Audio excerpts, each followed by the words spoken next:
Mesdames et messieurs, bienvenue au journal Canal 13. Voici les grands titres. Le roi Mohamed VI félicite Moussa Faki Mahamat à l'occasion de sa réélection à la tête de la Commission de l'Union africaine. La Chambre des conseillers, Hakim Ben Chemmache, établit un bilan de la session d'automne.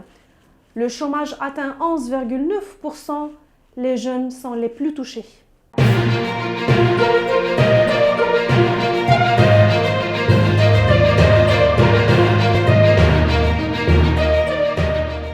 Le roi Mohamed VI a adressé un message de félicitations à M. Moussa Faki Mahamat suite à sa réélection méritée à la tête de la Commission de l'Union africaine.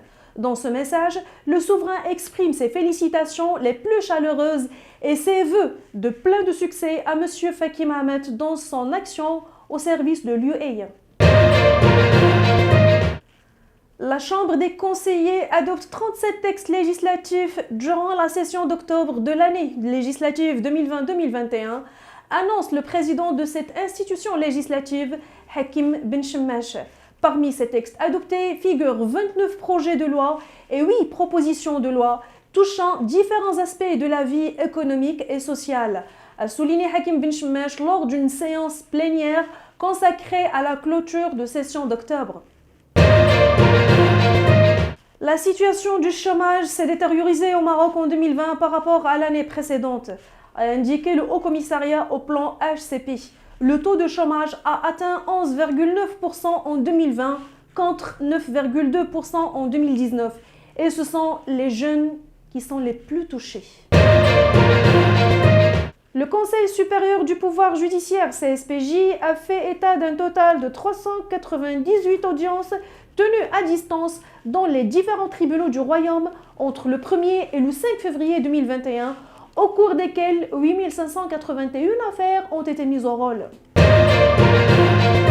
La bourse de Casablanca a entamé ses échanges mercredi en légère baisse, ses deux principaux indices Mazi et Madex cédant 0,05% chacun.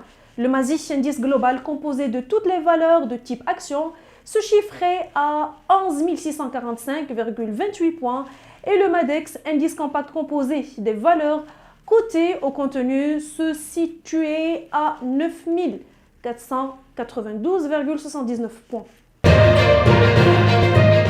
Un avion civil a pris feu après une attaque d'un aéroport attribué aux rebelles houthis du Yémen, a annoncé la télévision nationale saoudienne. Selon Al-Khabaria, l'aéroport d'Aa, une ville du sud-ouest de l'Arabie saoudite et proche des frontières avec le Yémen, a été la cible d'une attaque des rebelles houthis soutenue par l'Iran.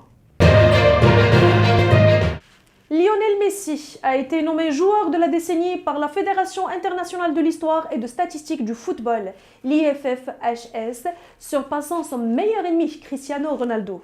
L'organisation a sondé ses membres de 150 autres pays à travers le monde pour trouver le meilleur joueur masculin au cours de la dernière décennie, y compris le meilleur joueur pour chaque continent. Mesdames et messieurs, merci de nous avoir suivis. Pour plus d'informations, consultez notre site www.canal13.ma. J'aurai un majeur plaisir de vous retrouver demain. Excellente soirée à toutes et à tous.